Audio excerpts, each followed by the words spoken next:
Good evening, everyone. I will call this Committee of Adjustment hearing to order. Just before we get started this evening, for those people that are in attendance and those that will be watching at home, I'm just going to go over the committee's protocols for tonight's hearing. We have 4 applications regarding 3 properties that we'll be hearing this evening.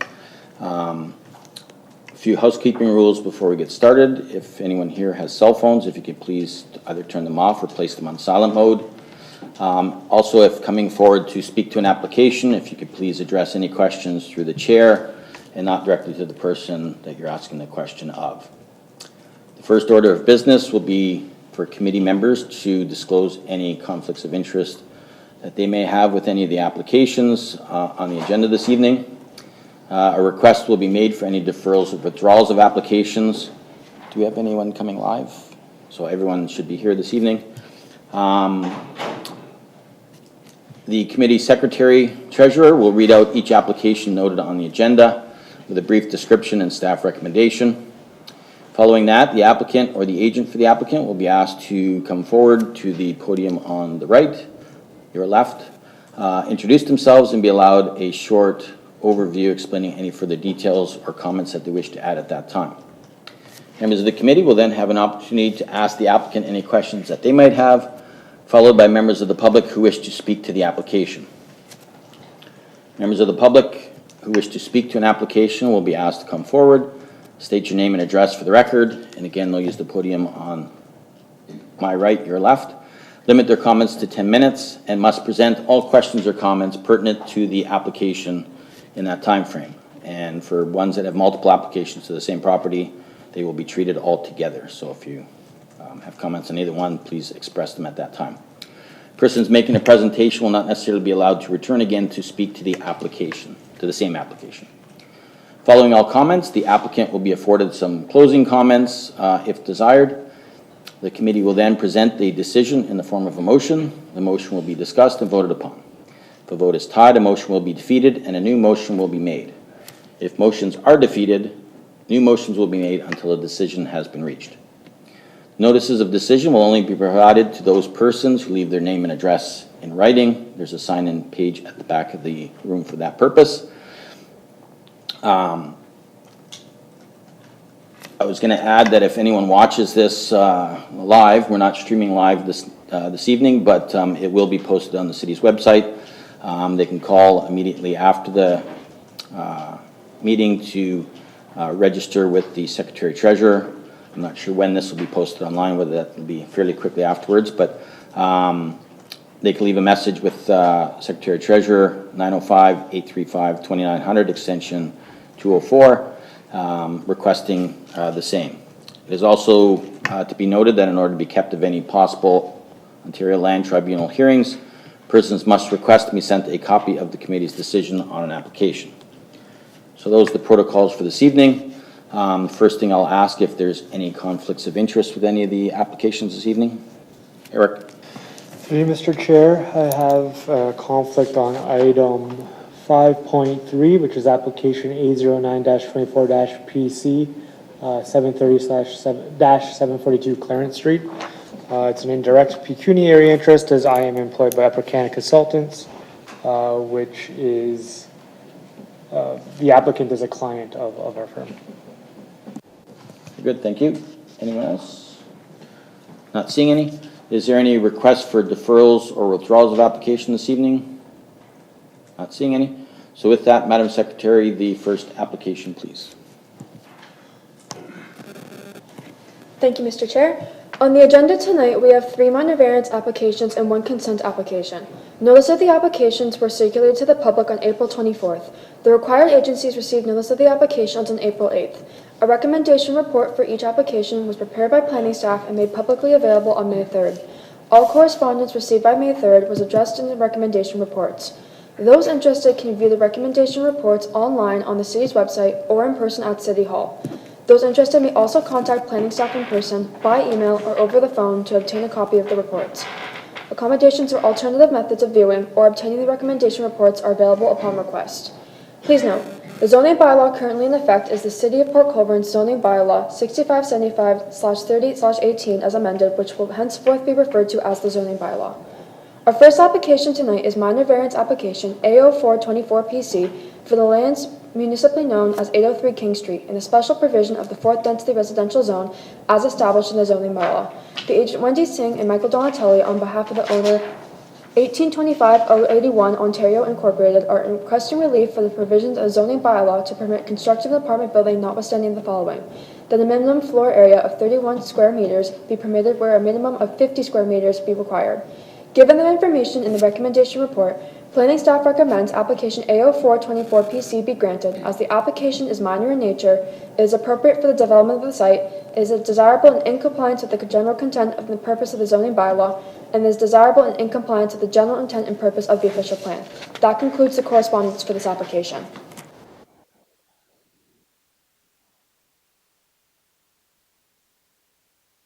Sorry, the agent of the applicant. There's a red button right in the middle of that grayish colored bar there. If you could just push that. No, right in that little, yeah, that one. There you go. Thank you.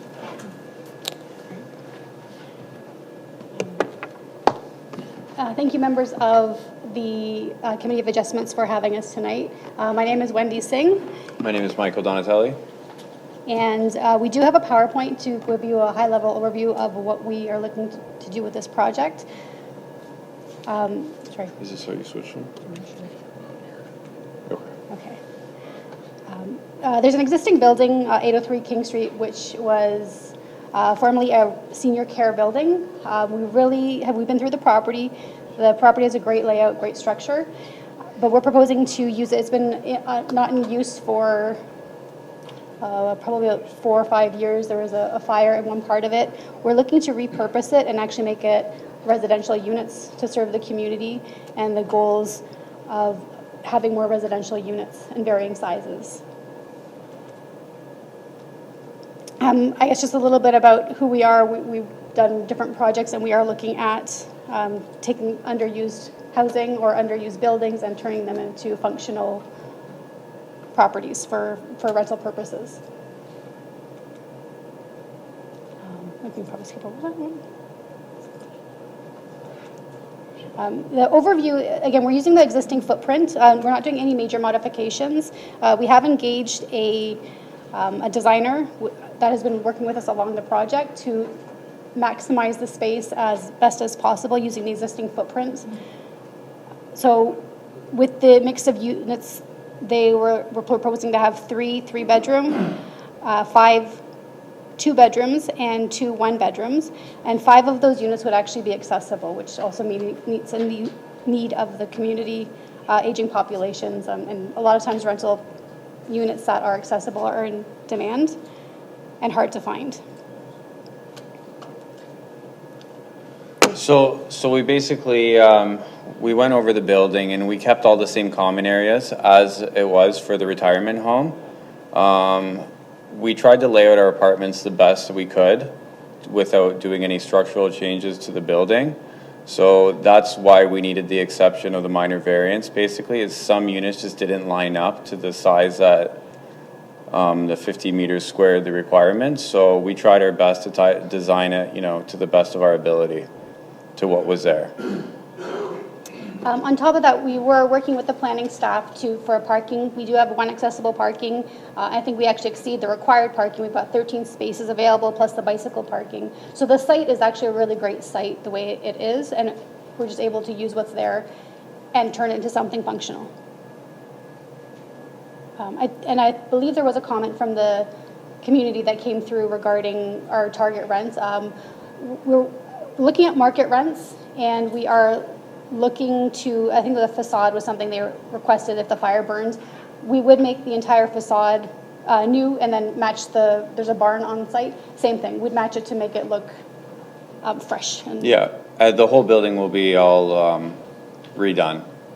All the fire damage will be cleaned up. Every part of the building will look almost as new or in great shape. And actually the upper units too on the south side would have a balcony to come out, so they'll have some outdoor space up there too.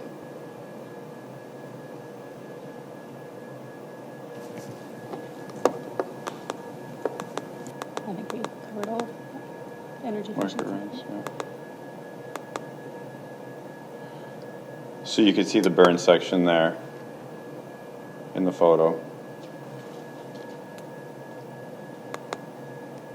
And one of the things, engaging the planner with the smaller units, there's been a lot of discussion about smarter functional layouts. So we're also entertaining that too, to make sure that whatever is in the smaller size is made in a way that. Functional. Yeah.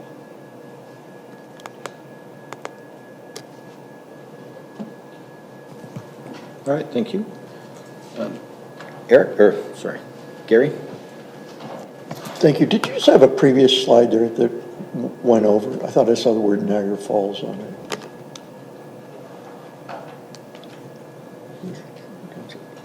Okay, so just the ad in the paper. Very, very good, thank you.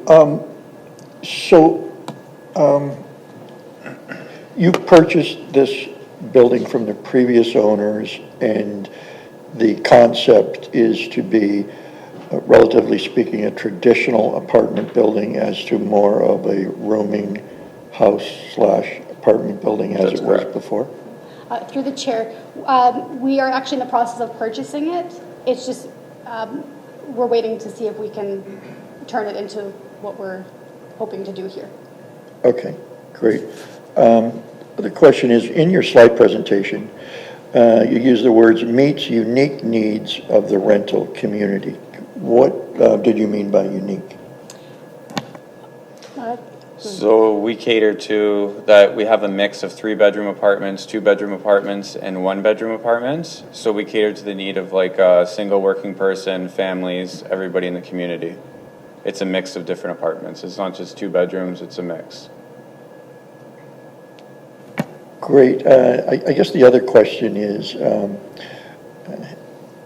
when we talk about the 10 units, and you've done a good job explaining how that will lay out and why you need the variances. So what, do you have a handle on what was the occupancy in there before, or the number of apartment buildings? Like, everybody has their different version of what went on inside and what the space allocation was.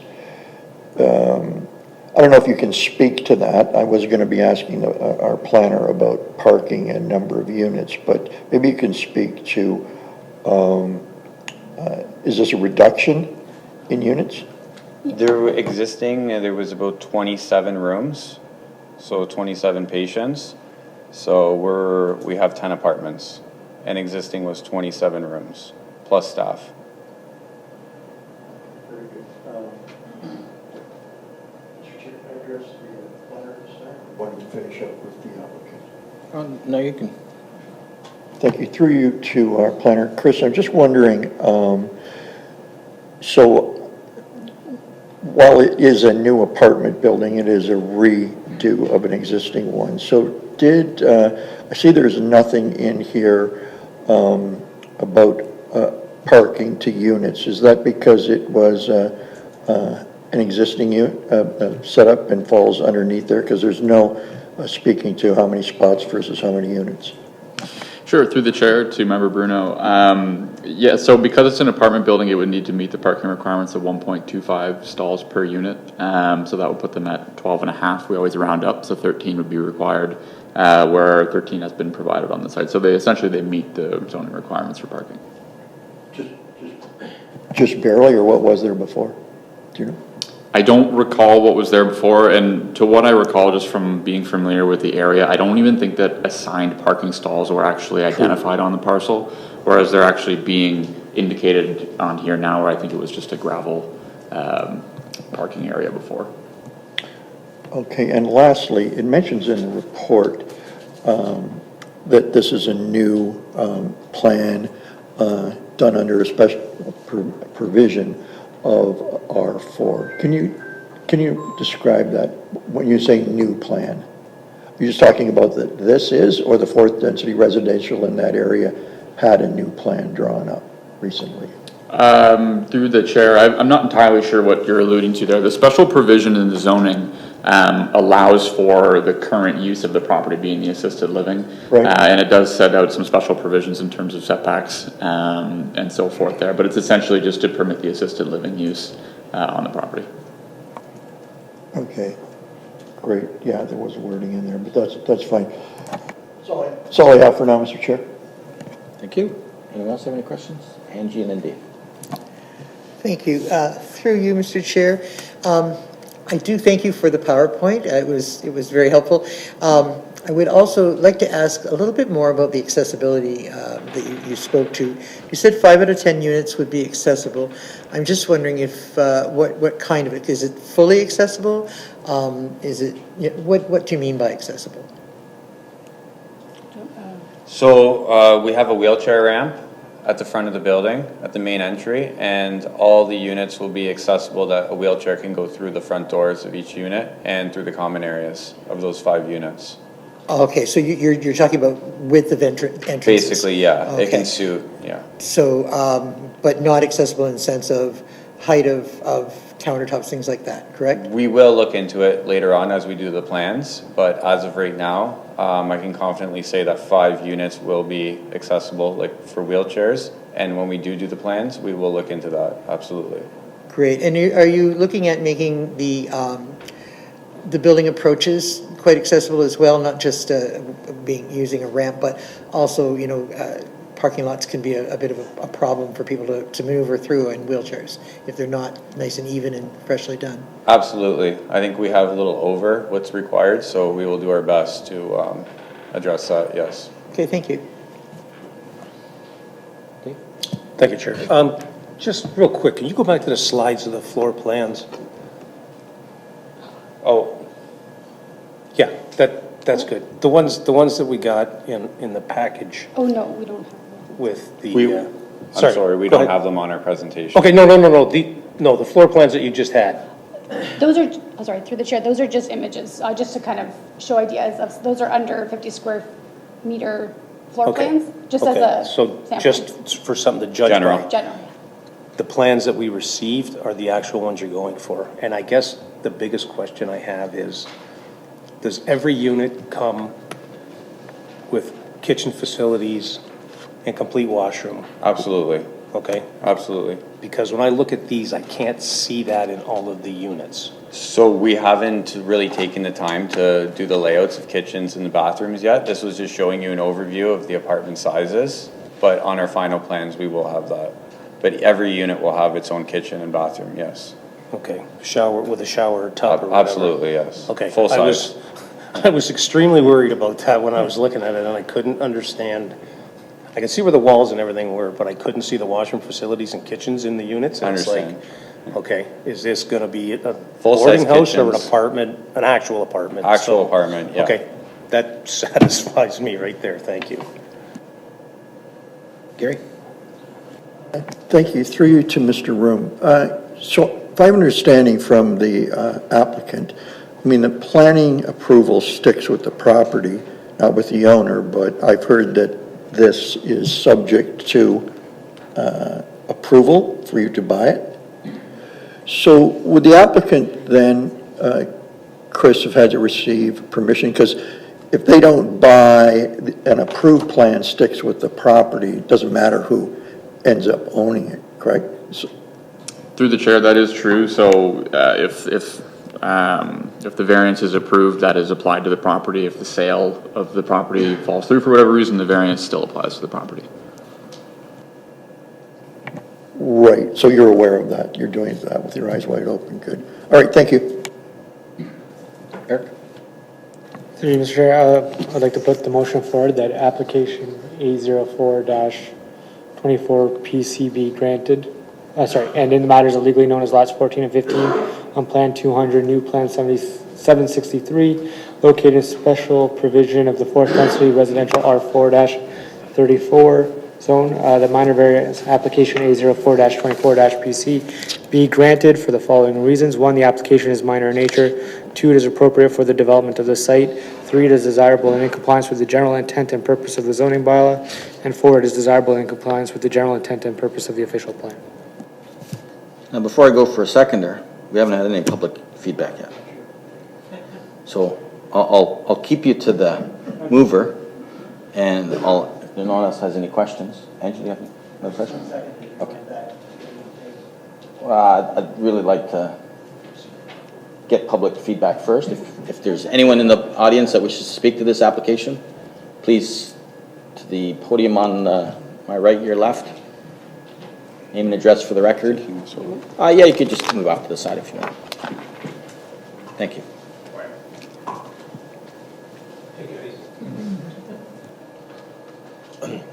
Good evening, everyone. Frank Danch, Kim Danch, 73 Neff Street, right down the street from the proposed property. Probably know more about the property than you do because we've lived in this town our whole lives. We're not opposed to what you guys are trying to do. After listening to what you have said about the requirements and stuff like that, I mean, the apartments are small. I'm not a meter guy, I'm a feet guy. You're looking 550 square feet for an apartment. It's kind of small, but nevertheless, everybody needs housing. You talked about the rental dollars and cents and keeping it at a market level. We've had a couple new builds close to you now on Neff Street, and those guys done an excellent job. And those are working people that work in or live in those places because they're not, creating garbage every day and all that kind of stuff. You discussed the units and stuff like that, and the parking, which Chris has said you're within the requirements and stuff like that, which is nice because a lot of people like to push that limit to 1.1 and other things. You're aware of the property across the street from you on the corner. There's a proposal to tear that down and build a bunch of stuff there as well, eh? Okay. A senior's home? Yeah. That's going to be seniors' residence. Point of order. Yeah. Sorry, if you might, can you please direct your questions through the committee? Yeah. Okay. And No we problem. can get the applicant to Yeah, respond. no problem. So maintenance center. One of the things that we've seen go on in the neighborhood, just with a couple other developments, has been the lack of maintenance on these places. I'm a neat freak. It's well known. I express my opinion. The garbage that gets left around, the 87 toys that are out in the yards and stuff like that, something to consider. It would be appreciated because it seems that's one of the problems when the property owners are not there and just collect the rent and don't do the maintenance that's needed. You want to say something? No, just is that going to be looked after? Yeah. Is that, I guess, to you, Don? Will I there guess. be a maintenance program or person in position to control how this place is kept after it's inhabited and garbage, that sort of thing? With respect to this particular application, it's just basically the size of the units that are Yeah. being asked for. As far as maintenance of buildings, that's not the purview of the Committee of Adjustment to discuss. That would be a city function. They got to apply with city bylaws with regards to cleanliness, property maintenance, garbage collection, the whole 9 yards. So whatever the bylaws are for everyone else would apply for them. Yeah, and that's a good thing to say there, Dan. Appreciate it. I guess that's it then. Yeah, and I, just so you know, because we have been there a long time, way back, that was a funeral home. Yeah, you guys know that. That's good. Thank you. Thank you. Anyone else from the public that wish to speak to this application? Yes, sir.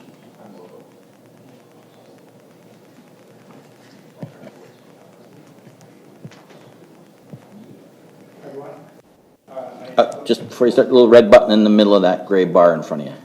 Do I have to hold That's it? the one. Just leave it? We're good. All right. Hi, everyone. Nicholas DeVolo. I live at 777 King Street, so I look at this building every single day. When I saw the public notice go up outside, my wife and I were absolutely overjoyed. When we moved into this neighborhood a few years ago,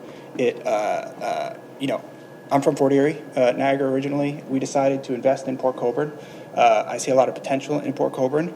But to be honest, this King and Main area, since we've moved in over the last few years, it seems to have gone a little bit downhill. And, the boarded up buildings, fire burns, shopping carts left on the curbside, et cetera, seems to be just a problem that's accumulating over the years. And when we saw the signs go up that the other presenter mentioned at 804 that they wanted to turn into a senior living, and then we also saw the sign go up for 803, we thought it was nothing short of a miracle. We thought, my goodness, they're actually starting to clean this place up. So if, because the units are a little bit smaller, they don't have a maintenance plan quite set out yet. If those are the reasons that we're going to deny this application, I don't know what we're doing anymore.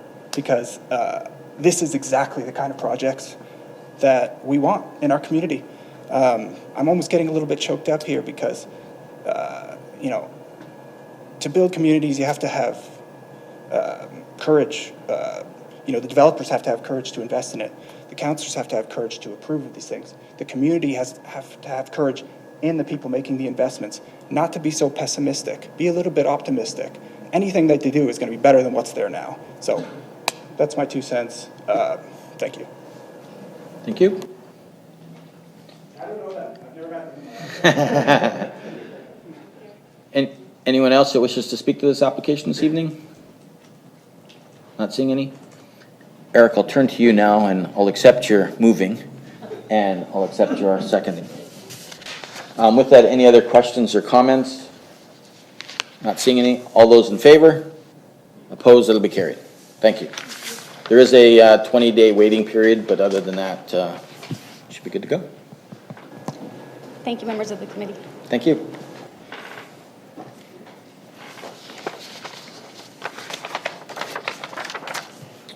Madam Secretary, the next application at your leisure. Thank you, Mr. Chair. Our next applications for tonight are consent application B0924PC and its accompanying minor variance application A0824PC. The subject lands are municipally known as 232 Humboldt Parkway, located in the second density residential zone. In the application B0924PC, the agent Stephen Rivers, on behalf of the owner Jeffrey Roy, are requesting the committee's consent to sever for the purpose of creating a new residential lot. The subject parcels are shown as parts 1 and 2 on the proposed sketch, where part 2 is to be severed for a future residential use and part 1 is to be retained for existing residential use. In the application A0824PC, the agent and their client are requesting for relief from the provisions of the zoning bylaw to permit the creation of a new lot for a future semi-detached dwelling, notwithstanding the following: that a lot frontage of 16 meters be permitted where a minimum of 18 meters is required, and that a minimum lot area of 400 meters square be permitted where a minimum of 500 meters squared is required. Given the recommendation reports, planning staff recommend that the respective consent application be granted subject to the conditions outlined in the staff report dated April 26, 2024. And given the information in the recommendation report, planning staff recommends application A0824 be granted as well, as the applications are minor in nature, they are appropriate for the development of the site, they are desirable and in compliance with the general intent and purpose of the zoning bylaw, and they are desirable and in compliance with the general intent and purpose of the official plan. That concludes the correspondence for this application. Thank you. Is the agent for the applicant here this evening?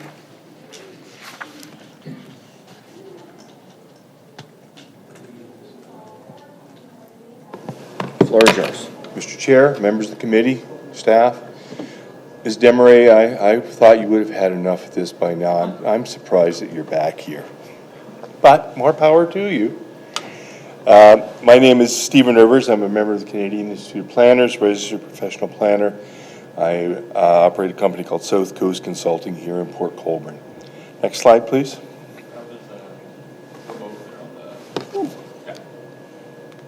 Ooh. In summary, as your staff, as your Secretary of Treasurer has pointed out, we're looking to create one new lot with a frontage of 16.01 meters in a lot area of 400 square meters. The existing parcel is about 945 square meters, has 25 meters of frontage. The official plan designations in the regional plan is built-up area. Port Colborne official plan is residential, and the zoning is currently R2. This slide shows the existing parcel. There is a deck on the west side and a garage accessory building on the west side. Obviously, they'll both be removed to accommodate new development on the parcel that is being created to the west of the existing house. This is development concept of the property, showing how the lot would be split and the dimensions of the property. I noticed one of the concerns was the requirement for a parking space on the property, which is, we all know, is required by the zoning bylaw, and there's adequate room on the site to provide a parking space. Again, so that was the on-street parking concern. The advantages of this proposal, it's consistent with the provincial, regional, city policy encouraging infilling and intensification. It's an efficient use of the existing infrastructure. Nothing new has to be put in place. It increases the city's tax base resiliency. Certainly, additional housing helps cover the cost in the future of replacing infrastructure if and when it's required. We all know it has to be replaced over time. And the development, in my opinion, constitutes good planning. The planning considerations that went into this by myself and your staff, reviews were undertaken by South Coast Consulting and your staff of the Planning Act and its requirements, the provincial policy statement, the growth plan for the Greater Golden Horseshoe, the Niagara Region official plan, the City of Port Colborne official plan, and the City of Port Colborne zoning bylaw. It's a long list of things that everybody has to look at these days. That's my presentation. Of course, we support your staff's recommendations, and I'd be happy to answer any questions that you may have. Do you have any questions? Eric? Through you, Mr. Chair, to the applicant. Do you know where the services are on this property? No, I don't. They're either going to be on, they're on John Street? So through you, Mr. Chair, I guess to the applicant, or my concern is that the laterals could potentially cross the proposed boundary line. So I'm just was looking at that as a potential condition to add in, that it be confirmed that they do not cross the boundary Through line. the chair to the council, laterals are not allowed to cross each other. That is a standard engineering requirement. If the servicing for the new lot would potentially cross the servicing for the existing lot, it would require a new service with the city's engineering approval. So I'm saying that it'd make, through you, Mr. Chair, that'd be a condition that, to make sure they do not cross that property line, because based on your response, you don't know that whether or not they do. It's a pretty standard condition in other municipalities that a private locate be done to confirm that laterals do not cross the proposed boundary line. Through the chair to the councillor, I'm not sure what your concern is. Laterals cannot cross each other. If there's going to be servicing to the lot which is required, it will have to satisfy your engineering department's requirements. I don't think the member's referring to the new parcel. He's referring to the existing parcel, whether they will stay going directly out to the street, or do they potentially cross the new lot that you're going to create? That's what the concern Again, is. Mr. Chair to the councillor, servicing lines cannot cross another lot. They must be. Right. But you don't know where the existing ones are for the existing dwelling. That's what the concern is. And if they do cross, are you going to remedy that? And that's what he's saying, is Mr. potentially Chairman, making that a if they condition. do cross, it will be remedied. At this point, I think that's an irrelevant consideration. The lots will have to be serviced to city standards. I don't think it's an irrelevant condition. He just wants to make sure that it's serviced so it doesn't cross the new lot. That's all he's asking, either by a locate or by correcting the situation. Mr. Chair, if the councillor wants to add that as a condition, I'm sure we're comfortable with it. Okay. Any other questions? I do have one for myself. In looking at the setbacks, with this severance, it will change the frontage of parcel 1 from Humboldt to John Street. I think you mentioned it in your report, at which time then the frontage no longer complies with the setback requirements because you've changed now the frontage from one street to the other. You mentioned in your report it's 6.5 is the minimum, it's 6.3. Typically, whenever a situation happens, whether they're a legal non-conforming situation or the creation of a new, we always try to correct that via a variance situation, so that way both lots are in compliance. So with that, I'll be asking that we add a variance to parcel 1 as a condition to address that setback issue off of John Street. So I understand correctly, you're saying that with the creation of the new lot, I quite agree, parcel 1's frontage now will be on Humboldt rather than John. The other way around, it'll be on John versus John instead of Humboldt. Correct. Old age is a tough thing to deal with. And you're saying the frontage isn't satisfied? Correct. Per your report, you even highlighted that it's less than the 6.5 requirements. I believe in your report you have it as 6.3. I believe the side yard. Well, it now becomes the front yard. It was the exterior side yard previously, which is only 3.5 requirement. It did meet that, but now that you're going to switch the frontage to John Street, the front yard setback now needs to be 6.5. I believe it's the interior side yard of the new parcel that isn't satisfied. So am I mistaken there? Eric? Sorry, through you, Mr. Chair. Because there's going to be a daylight triangle, which is going to be dedicated to the city, the lot frontage so the lot line that shows as 24.99, which is right next to Humboldt, would actually lose 3 meters. So it would be the lesser of the two. Because the other one's going to lose 3 meters as well. It's Oh, yeah, true, you're right. They both Yeah, no, reduced by you're 3. right. So then, yep, you're right. Never mind. So all I'm saying is now that if the frontage is on John Street, you need a 6.5 meter setback for the front yard, which used to be the exterior side yard. So to bring it into compliance. Okay, I understand now. My experience is that usually with existing situations such as this, obviously we're not going to move the house back to meet it. That's fair. It's, lack of a better term, grandfathered, but if this minor variance is deemed to be required, which I haven't seen that from your staff yet, certainly we'll apply for the minor variance to accommodate that. The reason I bring it up, even when we've had legal non-conforming setbacks in the past, I always thought it was the policy to bring both lots into compliance, be it either correcting a situation, demolishing something, or coming up with a variance to make sure that it is compliant. So that way both lots going forward meet the That certainly requirements. may be a city policy here. It's not one that I've certainly dealt with either as the manager of planning for the city of Port Colborne or in other municipalities.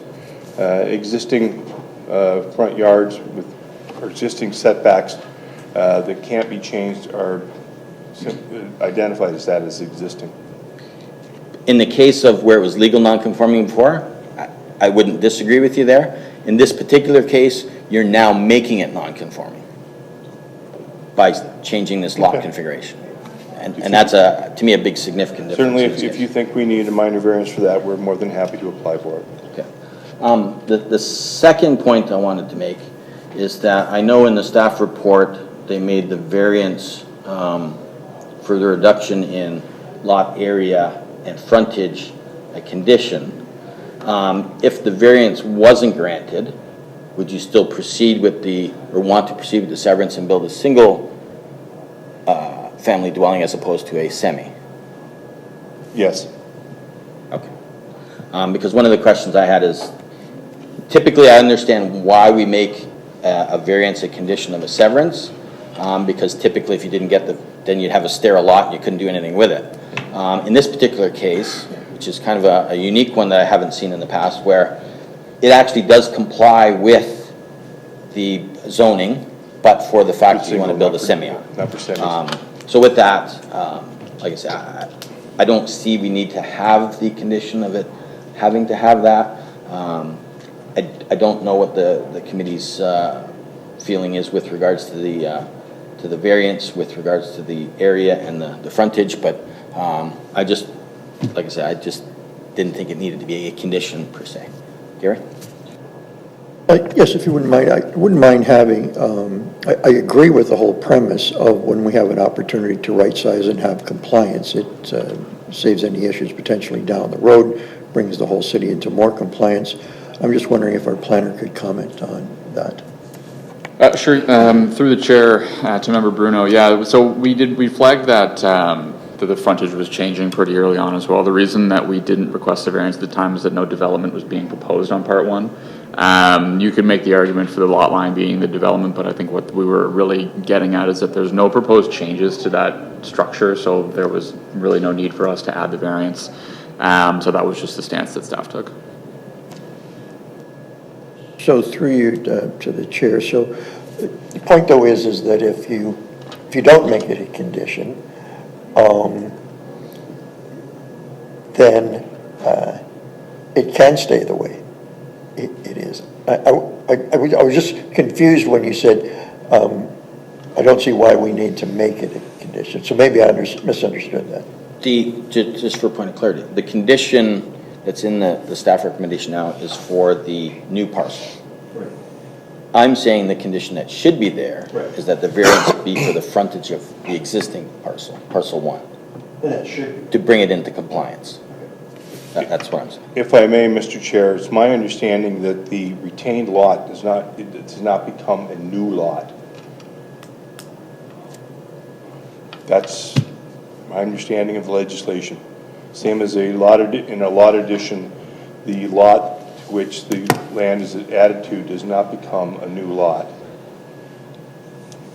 I won't disagree with you on that point, but on the same token, the city's still hacking off 3 meters for a site triangle from you as well. So one could say then they shouldn't be able to take a quarter of your lot either. They can take it, but it doesn't then affect the severance. All right, That's land that's taken as part of a severance. It doesn't create the new lot. I understand that, but at the same token, though, when we develop and make new parcels of land, we have an opportunity to make sure that they comply. And I think we should make them comply. It wasn't like this was already non-conforming. We're making it non-conforming by this severance. Well, it was non-conforming because... It wasn't. Oh, it was sorry. conforming before. Now you're going to make it non-conforming. That's the big difference here. If it was already non-conforming, then it wouldn't be as big of an issue. It's already there, it's existing, it's legal non-conforming. Now you're going to make something non-conforming that wasn't technically legal non-conforming when you made the law. I believe we're splitting hairs, but that's fine. That's all I'm saying is that in this particular case, it should be corrected, so that way both lots are in compliance, and then there's no issues down the road. So with that, does anyone else have any questions? Is there any members of the public that wish to speak to this particular application? Not seeing any. Eric? So through you, if you bring this condition in, so that would be, they would have to reapply and go through the whole process again for a minor variance, so that includes the cost and whatnot as well. I'm just wondering if this were delayed and this decision was delayed so that you can add it into the application for the next committee of adjustment hearing, would that be more favorable to you and your client? So you don't have to incur those costs. Regardless of whether you defer this or not, it's a whole new application. It's a variance application for parcel one. You would still have to pay those additional fees and do all that through It's a variance. Just, again, a point of clarification. It's my understanding that conditions can only be applied to the consent, not to the retained parcel. Well, in making this, we're making a whole bunch of conditions to both parcels in removing the deck and taking a piece of your corner, so there's just another condition. But and I think some of those conditions are a bit over the top. You know, of course the deck has to be removed. I mean, why make it a condition? Of course there has to be parking provided. because somebody can't back out of their driveway, that's a city issue. That's not an issue with the creation of this lot. So there are a number of conditions that are put in there to satisfy a neighbor. And that's not land use planning. But part of the requirements of us to look at a development is to make sure that it suits the neighborhood and it's also conducive to everything along with it. So I'm just saying, by granting this severance, you're making something non-conforming.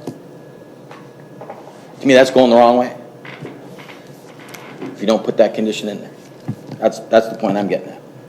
Gary? Well, I guess I'm still wondering why it didn't come that way in the first place, to your point, Mr. Chair, because I sat here for a number of years, and there's often consents that have attached minor variances. I believe they were always separate fees and separate applications. They were heard on the same night, and they both passed, and they were compatible with each other. And I do think, to your point, it sets the record straight. I also can see, unless there is an urgency of construction or something we don't know, I guess why another month wouldn't happen. But to me, it's 6 of one, half a dozen the other. I don't really care if they're done separately. If they come back and it's added in, I think the point is just compliance. Mr. Chair, if I may ask, when is the next community adjustment meeting date? Second Wednesday of each month. June 12th. So what is it? June 12th. June 12th. June 12th.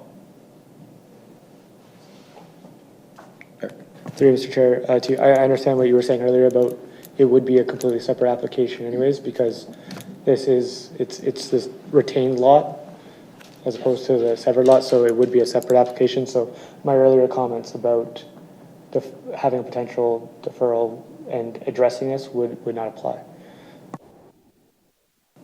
Right. Any other questions or comments?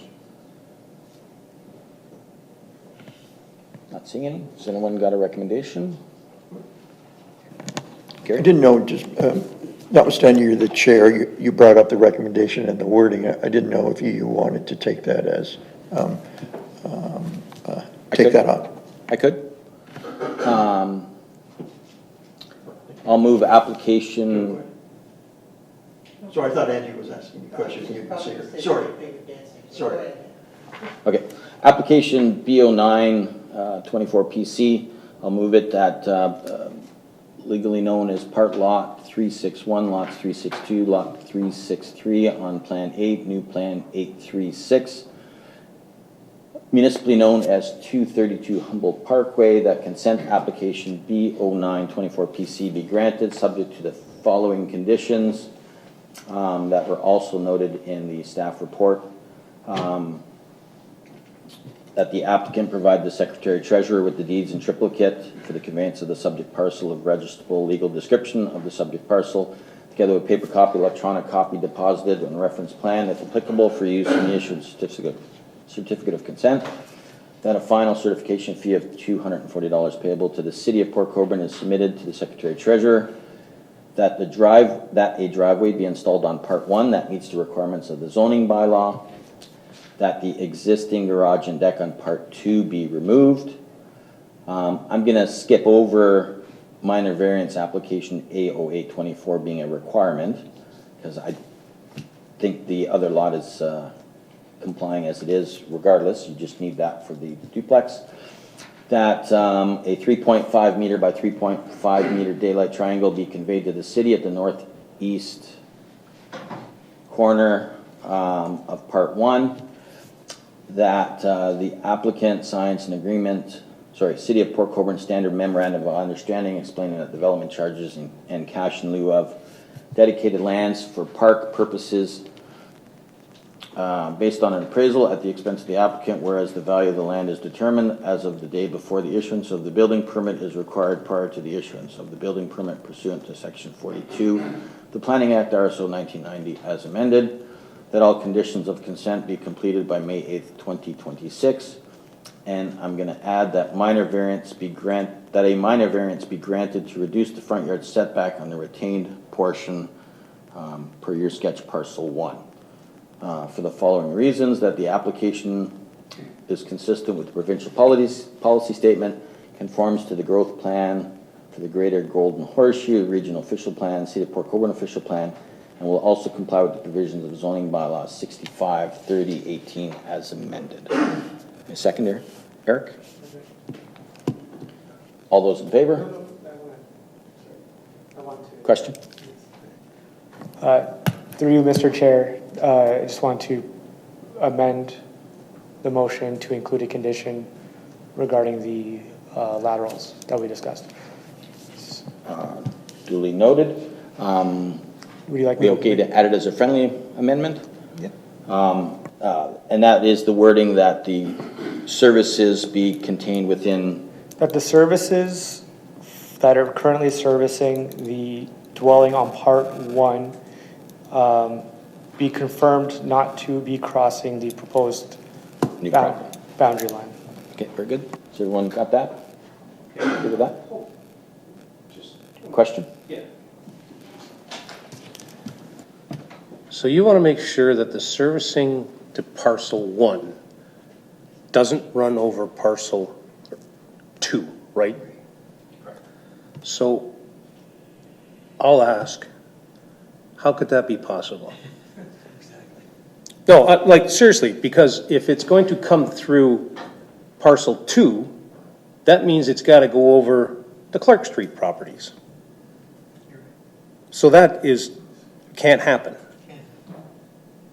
Like, the services aren't coming in off Clark Street. No, but they, if I might, they could come off of John on an angle and go across the corner of the severed parcel, potentially. A lot of things could happen. I would find that very hard to believe that that would be the case. Absolutely find that very hard to believe that they would be on an angle. So with that being said, we won't add this as a friendly motion then. I'll ask that the member move that condition be added, and I'll look for a seconder. I'll second it since I moved it. We can have a vote on that if you like, to whether we want to add that condition. Sure. Does that work for you? Does anyone else get any questions, Gary? Well, you know, I understand the member's question, but I can remember, and we all know the building, the corner of King Street and Kalali, once known as Harley's Flower Shop.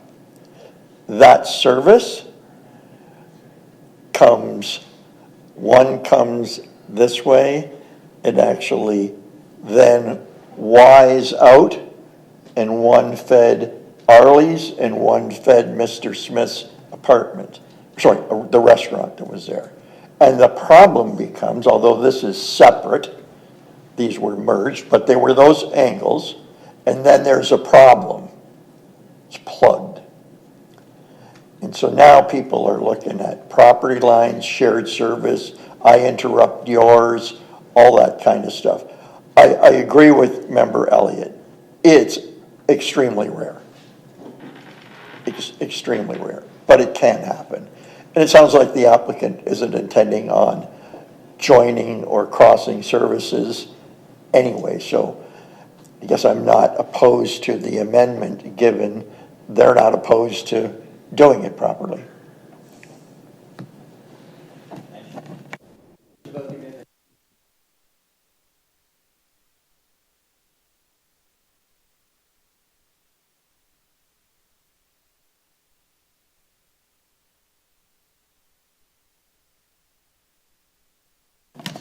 Do I have to say it all over again?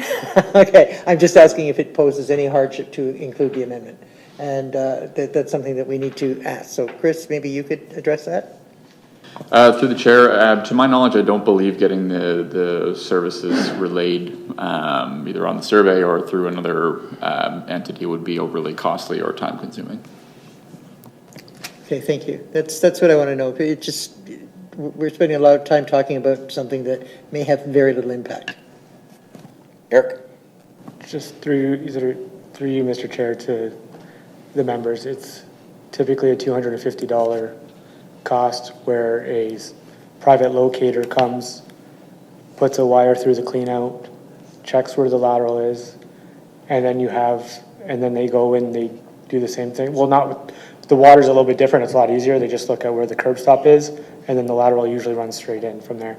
But to member Elliott's point, I understand what you're saying, but this is an older area, this is an older house, and you'd be surprised at how laterals have been implemented. I've seen it myself in other municipalities and here in Port Colborne.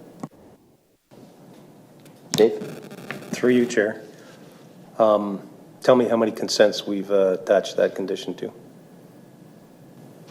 At least 2 that I can remember recently. Really? Mm-hmm. I don't ever remember discussing that with any other consent. The one I can remember was over on the east side, because it was a property that was right at the street where it was very close to the property line, and there wasn't any. I don't know what the end result was. I'm assuming there wasn't an issue, but it was added as a condition to that property. That was the meeting I missed. That's a well and just across the bridge going north. I don't remember the specific address. Is that the one that it was? We did add it recently as a condition. Angie? Thank you. Through you, considering the answer, as much as $250 may be added, and I know that it may seem unreasonable, but we do know that this situation has occurred in the past, and we do know that there's a lot of wonky things going on in that area. So, unfortunately, the history's there. So I would actually second that motion. Okay, so the motion on the floor is to add that condition. So we'll go to that one first. All those in favor? Opposed? Be carried. So to the main motion, if there's no other questions or comments, the main motion being to grant the consent with those conditions. All those in favor? Opposed? That'll be carried. If you like, is there any questions or comments about the variance for the parcel 2? Not seeing any of that. So with that, I can also move A0824 PC. Again, lots 363, 362, and part lot 361 on Plan 8, new Plan 836, sorry. Second density residential zone 2, municipally known as 232 Humboldt. That minor variance application A0824 PC be granted for the following reasons. The application is minor in nature, is appropriate for the development of the site, is desirable and in compliance with the general intent and purpose of the zoning bylaw, and is desirable in compliance with the general intent and purpose of the official plan. I get a seconder to that. Gary, questions or comments? All those in favor? That'll be carried. Thank you. Good evening. And the last application, Madam Secretary, when you're ready. Thank you, Mr. Chair. Our last application for tonight is minor variance application A0924PC for the lands municipally known as 730 to 742 Clarence Street in the 3rd Density Residential Zone as established in the zoning bylaw. The owner, Bridge and Quarry Limited, is requesting relief from the provisions of the zoning bylaw to permit construction of attached decks within the rear yard of each dwelling, notwithstanding the following: that the minimum floor area of... Oh, wait, sorry, that's my bad. Given the recommendation in the recommendation report, planning staff recommends application A0924PC be granted as the application's minor nature is appropriate for development of the site, is desirable in compliance with the general intent and purpose of the zoning bylaw, and is desirable in compliance with the general intent and purpose of the official plan. That concludes correspondence to this application. I put the wrong one there. Sorry. The rear yard be permitted of 3.3, whereas 4.5 is requested. Okay. I read that the wrong one. Okay, no worries. Is the applicant or the agent for the applicant here this evening? Yeah, we're here. Thank you. Little red button in the middle there whenever you're ready. Evening, Council. Owners of Bridge and Quarry here. Sorry, just point of correction, we're not a council. Oh, sorry, Committee of Adjustment. Committee of Adjustments.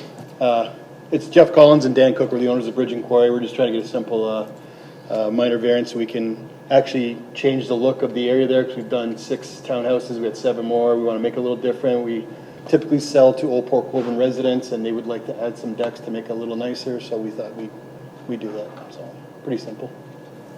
Very good. Questions or comments? Gary?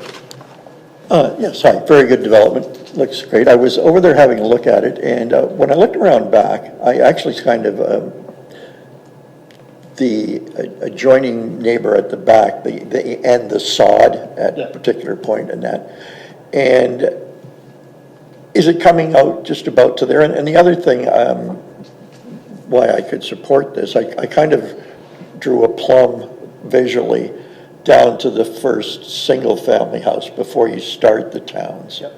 And that has a deck out the back. Is it fair to say it's relatively We'd be plumb to that? closer than that. I think that's more like 1.5 meters off that lot line. Okay, so you're even closer to the... Yeah, we'll be 3 meters, 3.3 meters off the rear lot line. You should see if they're in compliance. Great, great, I have no problem, thank you.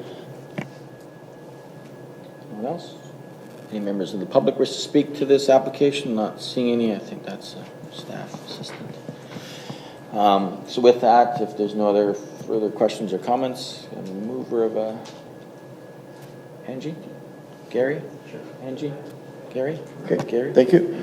With respect to application A09-24PC, legally known as Block 73 on Plan 59M428 in the city of Port Colborne, located in the 3rd density R3 zone, municipally known as 730, 742 Clarence Street. The minor variance application A09-24PC be granted for the following reasons. 1, the application is minor in nature. 2, it is appropriate for the development of the site. 3, it is desirable in compliance with the general intent and purpose of the zoning bylaw. 4, it is desirable in compliance with the general intent and purpose of the official plan. Thank you. Seconder? Angie? Questions or comments? All those in favor? It'll be carried.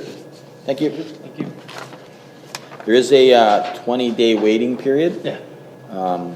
Do you have to get a building permit amendment or something for that? revision to our Okay. original permit. So yeah, there'll be a 20-day waiting period for that to happen, but, Okay. okay? Thank you. Let's see. So with that takes care of our applications this evening. Is there any other business? Gary? Just to thank Chris Room for all his hard work. Sorry to see him go. Niagara Falls gains and our loss. Thanks for all your work, Chris. Appreciate it. Thank you. It's been a pleasure working with all of you. Thank you. Anyone else got any other business?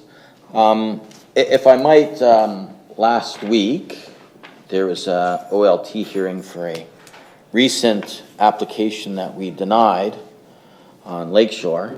I won't get into all of the details, but the Ontario Land Tribunal did overturn our decision, based it on the recommendations or the conditions that staff had recommended.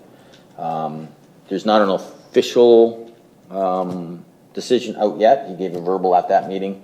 The applicant did ask for, I don't want to say damages, costs incurred. The OLT was going to take that under advisement, and that will end up in their report. It sounded like that they don't typically award costs, but they would take that under advisement and it'd be in their final report. So I just thought I'd let you guys know that that application has now been dealt with. There was some conditions, and I'm not going to go any farther into that because there's other implications for our committee going forward, but I just want to let you guys know.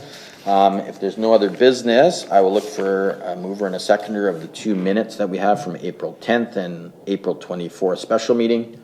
Angie, Gary, seconded. Yep. Any questions or comments? Yeah, I missed the one meeting, so I can't vote on the minutes. Sure you can. Sure you can, you can't move or second. It's the whole. Just accepting the minutes. Just accepting them, you're not doing anything else. Yeah, but if I wasn't there, how would I know if the minutes are don't have to abstain. Right? Oh, but I'm just saying, if you weren't at the meeting, you don't know what went on at the meeting, how can you vote on the minutes? Okay.